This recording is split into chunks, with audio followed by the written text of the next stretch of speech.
Governor of Akwa Ibom State, Umar Eno, has re-echoed President Bola Ahmed Tinubu's directive that governors should work on interventions that will cushion the effect of the fuel subsidy removal on the citizenry. The governor made this known after paying a congratulatory visit to the president at the Aso Rock Presidential Villa in Abuja. Governor Eno highlighted several interventions being distributed across local governments in Akwa Ibom State to alleviate the sufferings of the people as a result of the subsidy removal. The governor called for a strategic partnership with the federal government to help fast-track the completion of the Calabar-Itu Road, amongst other projects in the state. Governor Umar added that there are lots of things expected from the federal government which can only be achieved through cooperation, hence the need to work together at all levels and achieve the common good to bring the dividends of democracy to the people. We'll need the president to help us intervene and let's get that, finish the road. We talked about our Ibom deep sea port. We will need the president to also intervene and let's get the seaport. I also mentioned to him the export license, the free zone for our airport so that we can, the maintenance, repairs and overhauling facility there will be able, we can bring in spare parts to service the airplanes. These are strategic partnership that we want with the federal government. So I talked about it and he has promised to look into it and I believe him.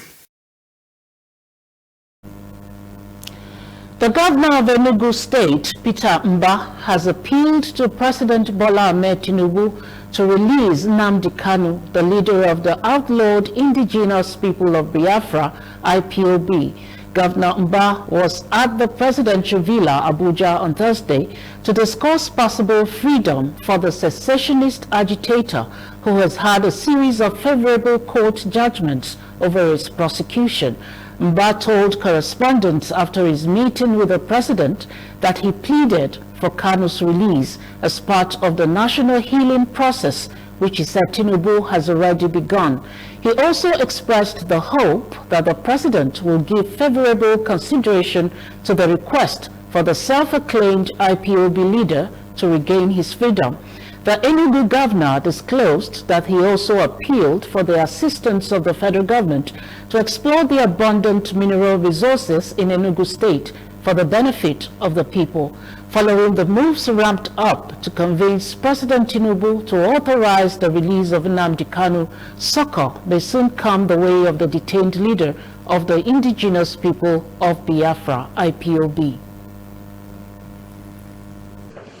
You know that the growth level we have proposed is one that is going to be driven by private sector. And private sector want the ease of doing business. And one of the core indicators of the ease of doing business is security and infrastructure. So we also had that conversation with Mr. President. We have made a very strong announcement where we banned the sit-at-home on Mondays in Enugu. And obviously what that means is that we will of course need to, heighten our security, tackle the challenges that would flow from that, and essentially that's what I have come to do. And finally, we also, of course, talked about the release of Nnamdi Kanu. You know that the Southeast has made a collective demand to have Nnamdi Kanu released, and a call has gone to the administration of President Bola Tinubu to swing into action by giving dividends of democracy to Nigerians through pragmatic and realistic measures that will improve the well-being of the citizens who are anxious for an improvement in their lifestyles after years of poor socio-economic conditions. This was the assertion of a cleric, Bishop Charles Igele, and legal practitioner Wale Ogunade, while speaking in Lagos on what Nigerians expect from the administration of President Tinubu following his swearing-in and that of his deputy, Kashim Shettima, at the Eagle Square in Abuja by the Chief Judge of Nigeria, Justice Kayode Ariwola. The cleric advised President Tinubu to make it as a matter of urgent importance to focus on improving the lives of Nigerians, to make his government different from the common practice of governance in Nigeria, in which many Nigerians believe that government is for the well-to-do in the society. Barrister Ogunade and a human rights activist, Nelson Ekujumi, shared his opinion while pointing out that the President Tinubu has started on a good footing. The difference should go beyond building ring roads. We should go beyond, we need this, we need that. We go beyond building airports. You should go into lifting up the quality of life of the average Nigerian. This is what I'm saying, that this government should go into human capital development. Bringing the human being, the unemployed, the half-baked, putting them into, getting the people into good schools, labor, land, capital, and then entrepreneur. So now, these are the things you look at: quality of labor, quality of the entrepreneur force, then capital, access to capital by a common man. My name is Wale Ogunade. I'm a constitutional lawyer, human rights activist, and president of Voters Awareness Initiative. The issue concerning the steps taken by the president so far, have it started well? Well, he has taken one or two steps, particularly the removal of oil subsidy, collapsing the exchange rate regime, that's the foreign exchange rate regime, and of course, addressing the issue of insecurity, meeting with the security people. With President Bola Ahmed Tinubu today, it shows that the man is ready to take Nigeria to the next level. He has exhibited it with the courage in facing the monster of fuel subsidy. So Nigerians can be rest assured that in the coming days, Nigeria will be on the path, to greatness. The economic well-being of Nigerians, we have seen it. The government was able to avert the strike by the labor unions, central labor unions. It has also been able to, engage all marketers.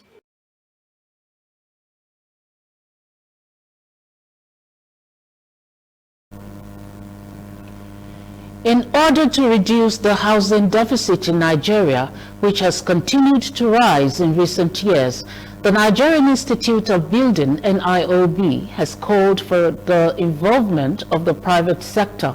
Similarly, stakeholders believe that the involvement of the private sector by the federal and state government will increase mass housing projects for the low and middle income earners in the country.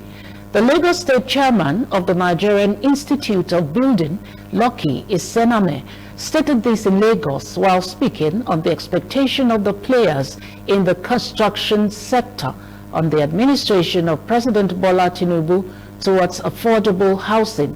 Builder Isename said the Tinubu administration needs to put in place policies that would promote a conducive environment for the private sector to thrive, with the objective of achieving affordable housing, as government alone cannot do it. The bottom line is that the government has to involve private sectors. We cannot run away from that. And then put in place policies that are friendly to those private sectors, so that government alone cannot provide enough housing for. You're still watching the Primetime News on MITV. Up next, the stories from the foreign scene.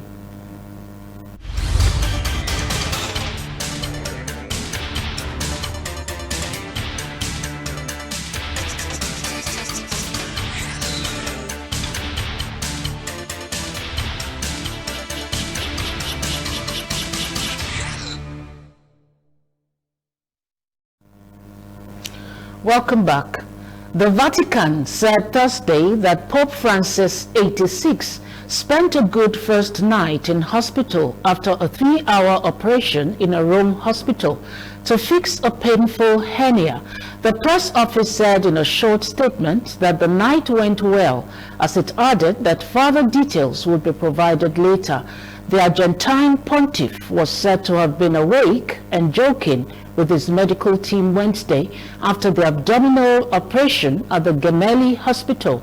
The Pope, who underwent colon surgery in 2021, had been suffering from an incisional hernia on the site of the scar from previous surgery. Dr. Sergio Alfieri told reporters. Alfieri said he was placed under general anesthesia and the abdominal wall was repaired with a surgical mesh. All papal audiences have been cancelled until June 18 to give the pontiff time to recover. The Vatican said the Pope would stay in hospital several days, and Alfieri, who operated on him, would not be more specific. Several people, including preschool-aged children, have been wounded in a knife attack at a park in the French Alps. The French prosecutor said 4 children aged between 22 months and 3 years suffered life-threatening wounds in the assault on Thursday in the town of Annecy, which President Emmanuel Macron said was an act of absolute cowardice. One of the wounded children is a British national. 2 adults were also injured. The suspected attacker, who has been arrested, had refugee status in Sweden and is a Syrian national. His motive was unclear, officials said. Prime Minister Elizabeth Borne said the country was in a state of shock. A chilling video of several policemen overpowering the suspect has been widely shared on social media. And Tony Le-Talek, a former professional football player with Liverpool FC, said he was jogging around the waters of Lake Annecy in the foothills of the Alps when a wave of panicked bystanders rushed past in the opposite direction. Dead bodies are floating in flooded areas after the Nova Kakhovka Dam was destroyed, according to Ukrainian President Volodymyr Zelensky. The vast Soviet-era hydroelectric dam collapsed early on Tuesday, unleashing torrents of water into the Dnipro that have resulted in widespread flooding. Kyiv and Moscow have traded blame over the incident. Speaking to the US-based news site Politico on Wednesday, Zelensky also accused Russian forces of shooting at Ukrainian rescuers as they attempted to reach people trapped in affected areas. He said from the roofs of the flooded houses, people see drowned people floating by. You can see that on the other side. It's very hard to get people out of the occupied part of Kherson region. When our forces try to get them out, they are shot at by occupiers from a distance. The Kyiv Independent, quoting Yevhen Ryshkok, the exiled mayor of the Russian-occupied city Oleshki, reported that at least 3 people have died due to the dam disaster.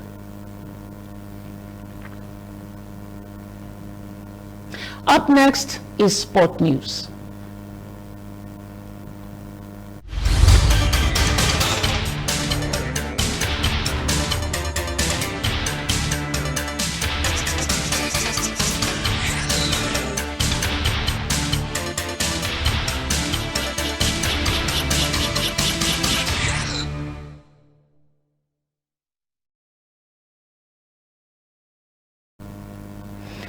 Welcome back. The coast looks clear for Manchester United to sign their dream striker Victor Osimhen, as reports say Napoli president Aurelio De Laurentiis lowered his price tag from £150 million to £120. Red Devils manager Erik ten Hag is in desperate need of a new striker for next season, given Anthony Martial's fitness struggles, and what Weghorst's move is unlikely to be made permanent.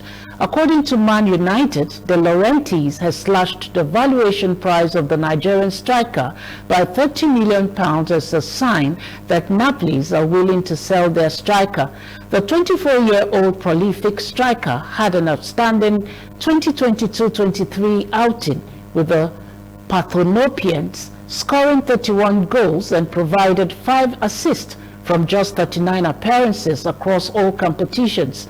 He was crucial in delivering the club's first Scudetto after a 3-decade wait, but could be on the move this summer amid interest from the Red Devils.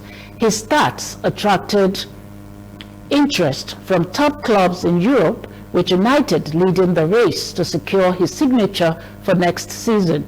Bayern Munich, Paris Saint-Germain, Liverpool, Newcastle, Chelsea and Real Madrid are also keen on the Super Eagles striker. Freshly crowned Serie A top scorer for the 2022-23 season and league winner Victor Osimhen has been shortlisted in the Best African Player International category by organizers of Ghana Football Awards. Osimhen's nomination was announced on the official Twitter handle of Ghana Football Awards. The Nigerian, who had an impressive run in the just concluded season, notched up 26 goals as Napoli claimed their first league title in over 30 years. He also netted 5 times as his side reached the quarter-final stage of the UEFA Champions League.